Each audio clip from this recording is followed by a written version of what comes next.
Are you ready for this? XOXO, let's take a break. Hi, this is Josefin. This is Michelle. Today's episode is Moving Abroad. Hello, welcome back guys. Finally another episode and today we're gonna talk about moving abroad. 有啲人都想可能移民啊，一係搬去第二度讀書啊、做嘢啊又好啊，咁可以大家有啲共鳴啊，有啲可以一齊分享下咯。So I think it's pretty fun. I agree， 因為我哋上個 episode 啦就講 travelling 啦，咁就 make sense 去傾下其實搬去一個國家係咩感受咯。其實去旅行同埋一個當地住咧係好唔同嘅一個感覺。冇錯啦，搬去一個新地方都係得幾個原因啫，即係譬如因為 family 啦、屋企人啊，譬如做嘢啊、讀書啊 ，which is very common here in Hong Kong， 即係好多屋企人成日會送啲小朋友去外國讀書啊，為咗另外一半搬過去啦。Oh yeah， 有啲人係為愛情啦，咁有啲人係just in general 想 explore 下，即係好奇下。去亞洲住係點樣嘅？係啦，一去歐洲住係點嘅？即係好似我有個朋友搬咗去 Cayman Island。哇，好遠喎！係啊，但而家佢搬咗去 London 咯。So it's also like 你明唔明知有好多 exploring 嘅原因嘅。係啊。咁不如講下你啦，咁因為你依家啱啱翻咗嚟香港啦，但係其實你近排都搬咗去倫敦嘅，咁你都有好多 moving abroad 嘅 experience 啊，咁不如你首先講下你當初由瑞典搬過去香港嗰個原因同埋究竟情況係點啦？可能由細到大 because my parents always bring me to Hong Kong for 旅行啦，即係 vacation 啦，夏天度長啲啦，即係可能1-2個月啦。新年有冇翻嚟啊？No, never。但係有時 Christmas 就會翻嚟咯。But I never had friends here，因為我冇喺度讀過書啦，我又冇喺度即係生活過一個好長嘅時間啦。我想試下喺香港生活嘅感覺咯。So I moved to 香港to explore 咯，咁就好開心啦。咁喺香港就見識咗好多唔同嘅嘢啦，識咗好多新朋友啦。譬如我喺香港識咗你啦。係咯。如果唔係啱想講。係啦，因為如果唔係喺香港識咗你，咁我哋都唔會而家有呢個 podcast 啦。就 summarize 就你搬翻香港係想了解呢度個 culture 啦，同埋因為你未試過喺度住啦。咁 for 我咧，我喺度出世嘅，咁之前都講咗啦。但係我本身搬翻嚟咧都想近多啲嘅 family 嘅。我爹哋又喺香港住，咁我就 mainly 都係 move back for family 嘅。咁其次我有個大學嘅 mentor 啦，咁佢當時都會俾一個好好嘅 suggestion 我嘅。佢就話如果你有意去 move to Asia，it's better。If you move right off the bat from 你 graduation 咯，如果你喺可能加拿大嗰邊啦，浸多幾年，可能你已經有promotion 啊，或者你已經去個 career 已經去到某一個位嘅話咧 ，it's really hard to let go。係啦，咁變咗如果你先去 Asia 儲多啲 experience 啊，去見唔同世面或者唔同 culture 嘅人咧，反而你將呢樣嘢擺喺你嘅 resume 翻到去會有用咯。But now you're in Hong Kong, you don't want to leave Hong Kong。唔係，其實我都會想走㗎。Oh really？係啊，係我老公唔想啫嘛。Okay。係啊，因為我都即係我屋企人啊，甚至我自己都覺得我係比較適合外國生活嘅。Yeah。咁一嚟，你知道我成日留屋企啦。Exactly。咁你空間一定嗰邊會好啲啦，咁空氣又好啲啦，咁我覺得我都係比較適合喺嗰邊住嘅人嘅。跟住 explore 我就冇乜點 explore 嘅 ，to be honest。你翻到嚟香港都冇點 explore？ 冇啊，因為我本身係做 education field 㗎嘛。Yeah。我啲 expat 嗰啲colleagues 咧，其實去個地方咧係多過我好多。Would you not hang out with your expat colleagues and like 同佢哋一齊 explore 香港 ？Not really, because a lot of their activities 我冇乜大嘅興趣咯。咁我啲外籍嘅 colleagues 就好中意去啲咩 hiking 啊，你知我唔會去 hike 㗎嘛。I do that too。係啦，同埋佢好中意去嗰啲boat parties。jump boat 嗰啲啦，但係I would never jump into the water， 因為我驚我皮膚會敏感嗰啲嘢咯。我去過一次之後就自此冇再去咯。Oh really? But do you like it? I mean I had fun， but 你問我會唔會主動再去啦，或者會唔會再應約咧 ？I probably wouldn't。Really？ 如果我 invite 你，你都唔會？你 invite 我㗎？係啊，但我冇去過啦。但我好中意海嘅，係咯。咁變咗我就係中意，我中意坐嗰啲遊輪啊。Yeah。或者去 whale watching 嗰啲，我就一定會去啦。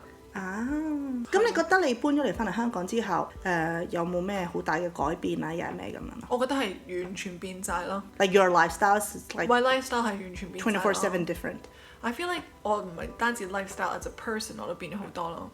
因為我細個呢，我都諗嘢比較簡單嘅 in the sense that 其實我當初我好記得我個 piano teacher 啦 she's Hungarian 跟住佢就問我 what's your passion what's your ultimate life goal 啦，咁我都幾 straightforward 同佢講嘅 I want to be a housewife Really? 即係 I want to be a stay-at-home mom and have my own kids 跟住 my objective is 湊到啲好乖好生性好kind-hearted 嘅小朋友咯，咁 at the time 佢就覺得我好冇嗰啲 ambition 即係覺得你讀咁多書你都冇諗過自己去 develop 一個 career 即係唔應該咁樣咯。 But is it also because your mom was a housewife? So 所以你變咗你想做呢樣嘢？都係嘅，同埋我不嬲都係好中意 family oriented， 我都想自己有個家咁嘅感覺嘅。我細個都好想結婚，即係可能5、6歲都已經諗住點樣個婚禮啊，點樣結婚，好想有自己一頭家咁樣嘅。咁變咗我就冇諗太多我個 career 嘅 aspect 咯。但係我翻到嚟香港呢，就真係完全唔同咗啦。我翻到嚟香港呢，就冇幾耐揾到我份工啦。本身個 major 係英文啦。A lot of people told me that 我個major 其實喺香港會吃香啲嘅，即係工作機會啊或者賺嘅錢會比較多咯。咁變咗我就好 quickly 入咗個 education field 啦。咁我就喺9年裏邊都做咗好耐啦，同一間公司添 ，my first job and only job。跟住我就努力做嘢啦。咁其實老闆都好慶幸佢係好提攜我嘅，好多啲 promotional 機會啊。咁當然自己都要努力嘅，但係自己爭取咯。咁越做就越升職啦。跟住後尾佢都升咗我做一個即係個 director of business and operations 啊。咁喺嗰刻嗰陣時我就會發覺，其實我都係能幹嘅人嚟嘅。但係我喺加拿大嗰邊，我本身嘅夢想係諗住留喺屋企就算㗎啦。即係結完婚，甚至冇諗過自己出嚟可以做啲乜嘢咯。即係冇一個盼望或者一個 ambition。What do I want for my career goals？要做到咩職位係完全冇諗過嘅。係 actually 去到香港，可能個 environment 啊，令到我會覺得想要多啲 ambition 咯。所以呢個某程度我會覺得係幾大嘅一個轉捩點咯 in my life。跟住另外我喺嗰邊咧就諗嘢可能比較慢啲嘅，我發覺香港咧係令到你會諗嘢比較快啲嘅。因為香港係一個地方好 fast pace， 如果你唔做嘢 you will like miss out。即係呢個感覺咯。Whereas in Sweden 其實 nothing has to change， 即係其實即係你冇咩收過。係啦，即係有時我而家 when I visit back to Sweden when I meet my friends that still live in Sweden they're still doing the same thing. They are still doing the same thing or their life is still the same, nothing changed， 即係冇 dramatically change。Whereas 我覺得我自己個 life 變咗 experience 咗好多唔同嘅嘢咯。即係我識咗好多唔同嘅嘢啊。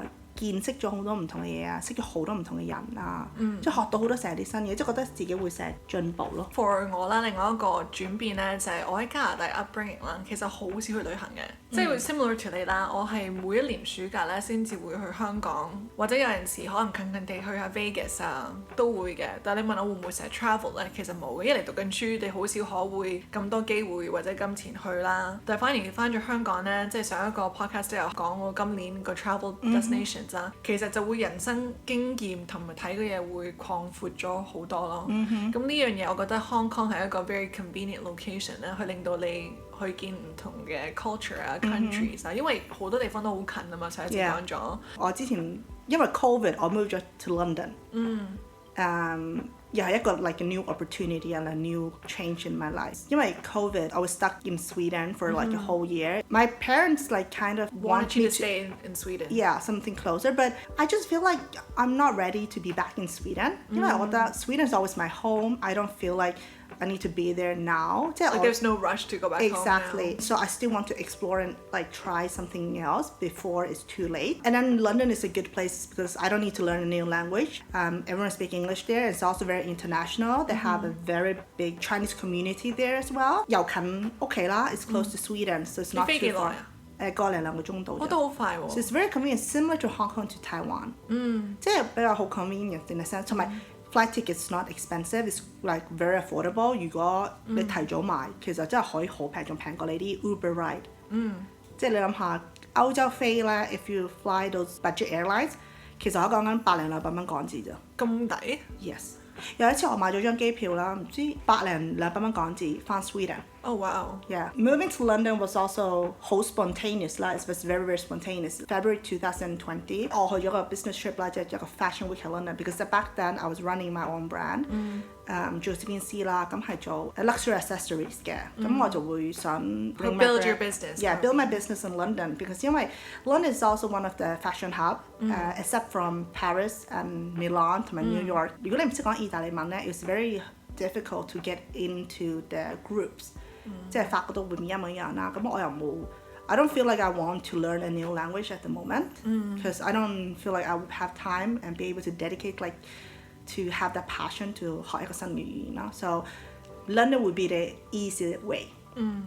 咁我想問下你啦，因為你今次 move 去 London 啦，你有冇去經歷到任何人對你嗰啲種族歧視，即係 racism 嗰啲嘢？咁我點解問呢？好多人近幾年咧係想搬走嘅，即係 away from Hong Kong 嗰啲嘢嘅。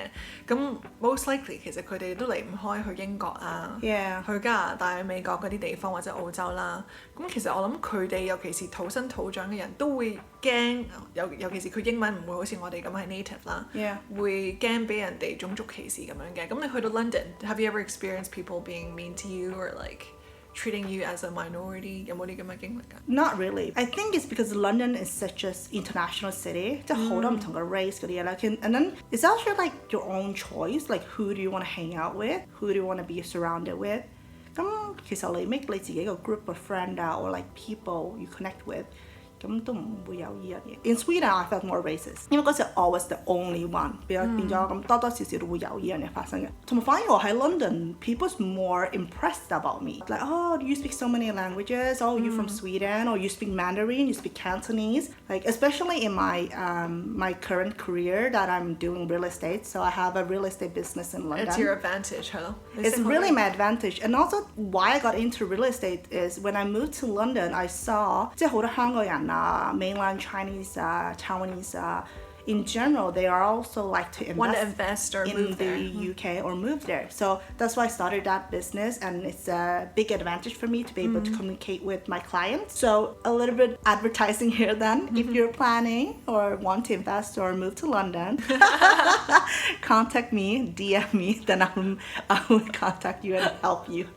你記得覆人哋先好啊！我會覆你哋啊。Oh, this is also a tips I can share with everyone before you move abroad. So how I did with London is because I never lived there and I didn't have much friends. So before I decided to move, I flew to London and rented an Airbnb for 1 month. Just to experience. Just to experience, to see if I like it or not. Within 1 month, and I don't have much friends, 即係可唔可以 build a friendship within that 1 month? And also 會唔會喺嗰度生活到咯？咁你都醒喎。Yeah, so I did that a 1 month trial, and then you liked it, so later. I liked that, and then 咁啱like 搞掂嗰啲咩 visa 嗰啲咁嘢，咁我就先搬過去咯。覺得會係醒目啲嘅，因為我聽過我哥哥啦、啲同事啦，亦都係去移民啦，去英國。佢哋真係膽粗粗，未揾到工作，一家大細，英文都唔係咁叻㗎啦，因為喺度土生土長，亦都冇話刻意去即係鍛鍊自己英文啦，就搬過去咯喎，賣晒屋企，即係收咗香港嘅屋企啦，就已經搬過去咯。我覺得我唔會做到咯，即係 I cannot move to a place without 一個保證我可以有 income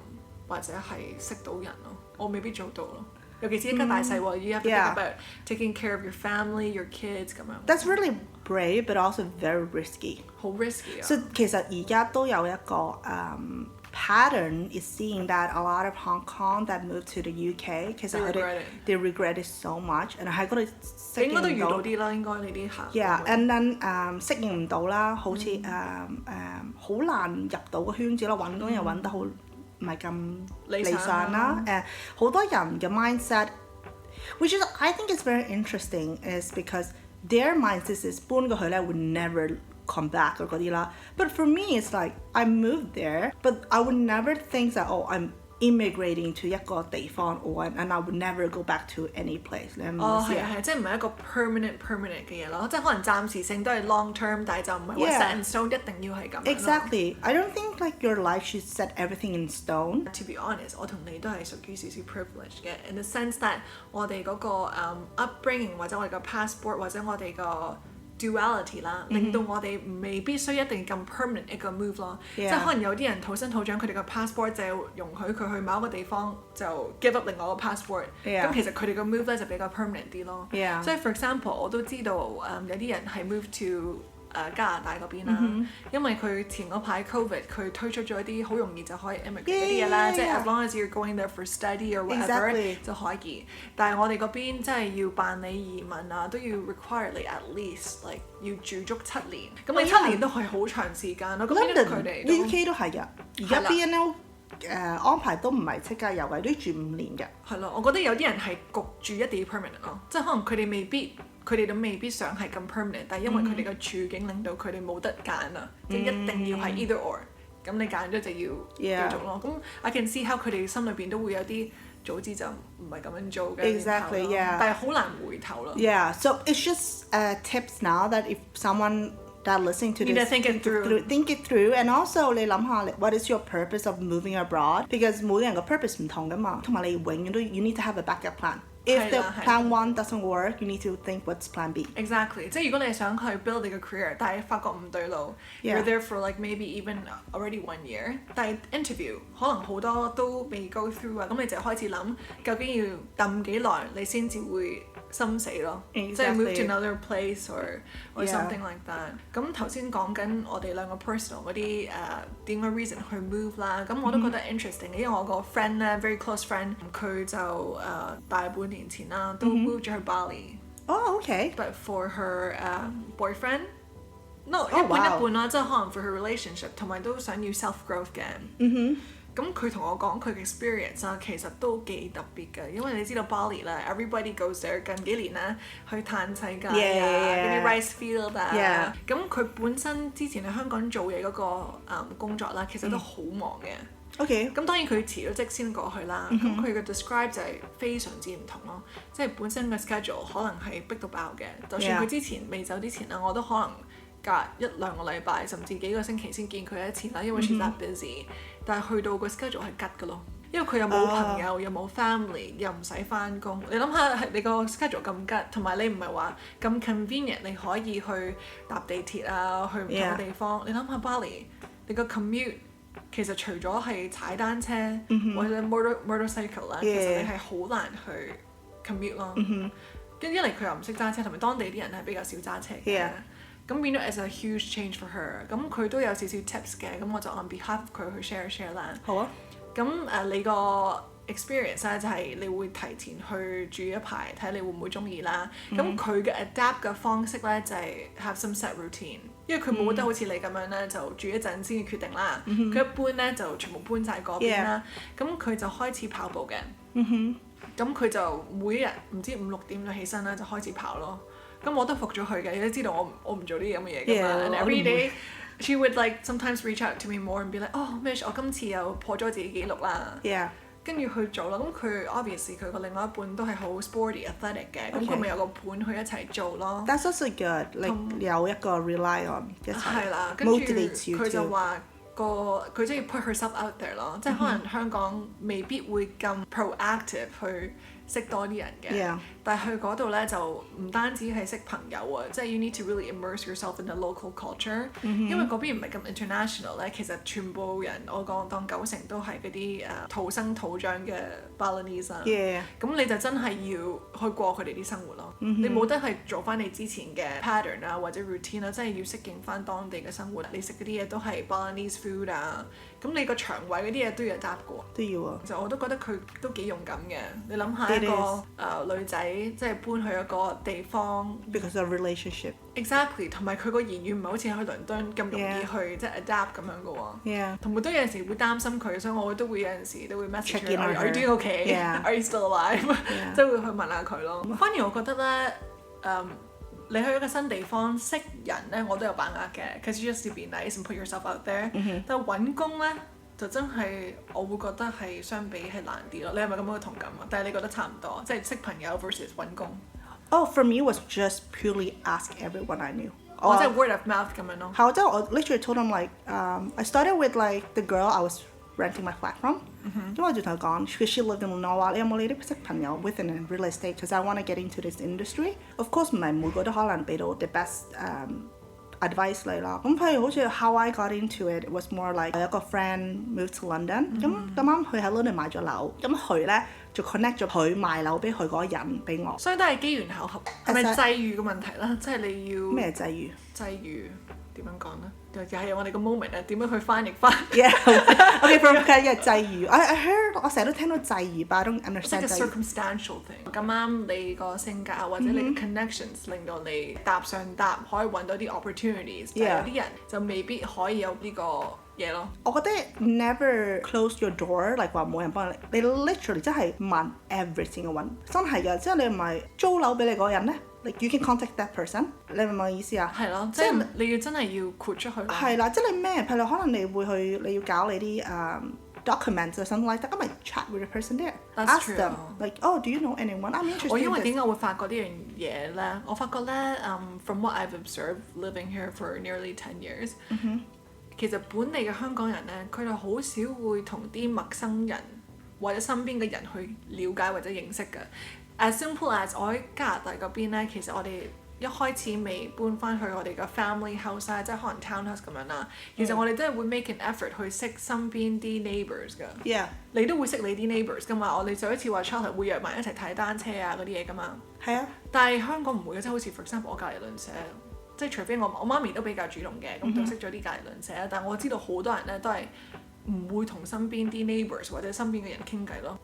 即係甚至我屋企樓下嘅打招呼都會㗎啦。唔係㗎，即係你會見到啲人搭 lift 嗰啲嘢咧，其實我都會有陣時主動話hello， 即係 how are you， 即係我會係主動去同佢傾偈啦。但係有啲人會㗎，耷低頭或者望住電話，你唔發覺嘅咩？即係香港搭 lift，全部人都係好靜做自己嘢㗎嘛。Yeah, that's true. 但係我喺嗰邊嘅時候，通常一開 lift 就話 how are you today， 即 Yeah， 係會傾下啲 small talk。Exactly, small talk。但係呢度好少㗎，所以我覺得呢個咧就都係一個 reminder for people listening， 即係你就算你唔係咁comfortable at first 啦，或者你個 tendency 可能 upbringing 係冇咁嘅，即係主動去同人傾偈或者搭訕啦，可以話，你都要做咯。otherwise 你就冇咁嘅搭上搭咁嘅 opportunity。 Exactly. Or even sometimes like in Sweden when we go for walks， 即係 say 個 hi 啫嘛，係啊，點下頭啊，即係佢 acknowledge 佢 presence 係咯。Whatever things happen, there's happening for a reason。即係譬如 COVID happen，then I couldn't travel. You just make the most of what you have. Exactly. 咁我咪諗第二個 opportunity， 咁我咪就去咗 London 咯。咁我覺得總括嚟講啦，咁頭先我哋分享個過程咧，我哋都俾咗啲 tips 嘅，咁我哋不如做個 recap 啦。咁我覺得咧 ，number one 咧，真係要 put yourself out there， 因為你唔 put yourself out there，whether it's Googling what's going on in the city， 去睇下啲咩events 啊，甚至 social gathering 啊，其實你都要去參與咯。你未必中意嗰個 event， 但係其實你都要做咯。Otherwise 你就冇 connections 咯。Exactly, and there's so many like apps right now. It's like you know get to know people, meet people, utilize it. 其實我個表弟我大概7月嗰陣時候嚟咗香港啦，即係個暑假個期間，跟住佢就因為同 family 去相處啊，即係 relatives 嗰啲嘢，咁佢自己嗰邊咧係佢獨生子嚟嘅，就比較少啲 opportunities 啦。So growing up, the only sister figure was me。咁佢就都分享佢想搬翻香港咁樣嘅，但係我都會 share 下今日講嗰啲 tips 咯，即係要浸一浸先，即係可能揾一個暑假做下 internship 又好啊，just to see if you really like it or like before you make the move。但係佢就有少少似我咁樣啦，即係佢係 mix 嘅，佢 actually half Japanese and half Cantonese。咁佢由細到大咧，主要都係講英文啦，所以甚至佢廣東話咧係麻麻地嘅，and he doesn't really know how to read Chinese either。有陣時 family group chat 咧好興，全部成大堆嗰啲中文字啊，或者啲voice recording 都係廣東話 obviously， 我哋啲親戚都係講廣東話啦。佢真係會 make an effort 咧，就會 privately message 我，即係 Hey Michelle 呢個咩意思嚟㗎？或者呢個點樣讀㗎？我覺得咁嘅人先會成功咯，即係你sense你去一個地方，你已經有咁嘅 mindset 要做。You need to put effort way before you even come， 即係可能 for 我哋 for 你啦，即係可能你有個 luxury 就係你已經去倫敦已經識溝通啦。但係我會 recommend 即係如果你要去個地方 ，you don't really know the language beforehand， 咁你咪嚟之前去嘗試去學下咯。And also, a tip is if you moving abroad, try to make friends with locals. 係。I would suggest have two group of friends. One is your expat friends and one is your local friends. Always have two type of group of friends. Because 嗰陣時，the reason is because 你可以學到 a lot of things from the locals。咁你可以快啲融入到去佢哋個 society 個 environment。係咯，同埋因為有啲 cultural difference 都有啲禁忌㗎嘛。Exactly. And then hang out with your expats. It's like where you're from. 即係有 sense of home 啦。Exactly.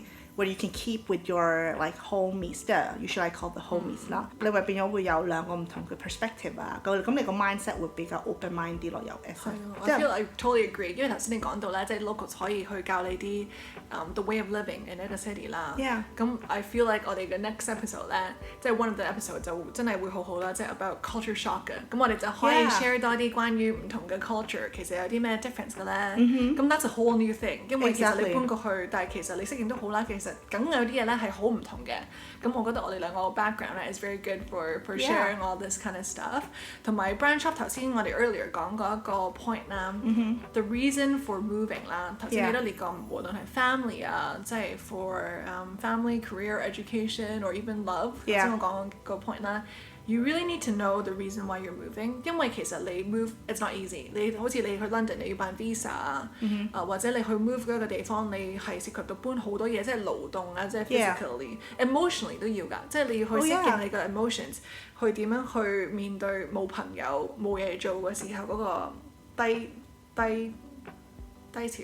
係啦。I had that like when I moved to London。係咯 ，how to overcome that mentally， 同埋都要清楚知道個 reason so that you can push forward。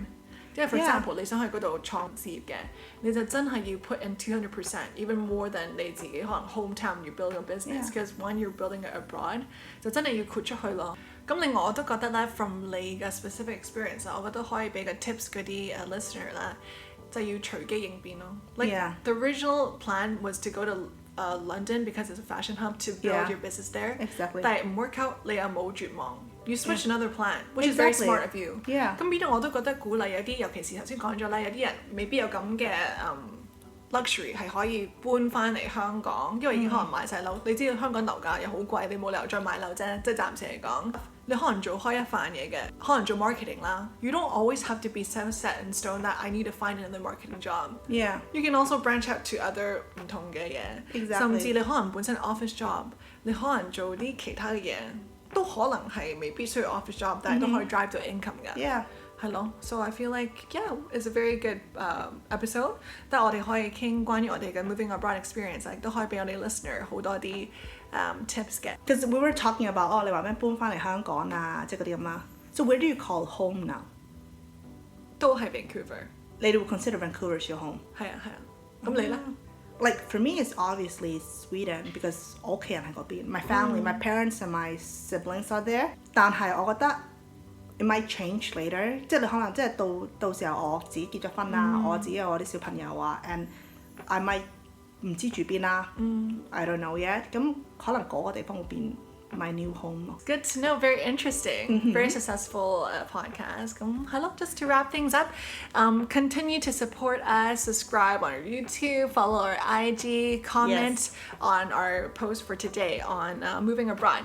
有啲咩有趣嘅事啊，或者 whatever was your struggles or even tips on moving abroad， 你都可以 comment on our IG post 咁樣嘅。係啊。咁 we post every Tuesday。As we said, like we're learning from each other. There's no like 即係大家分享下咯，因為我覺得that's the best way to learn。係咯 I agree.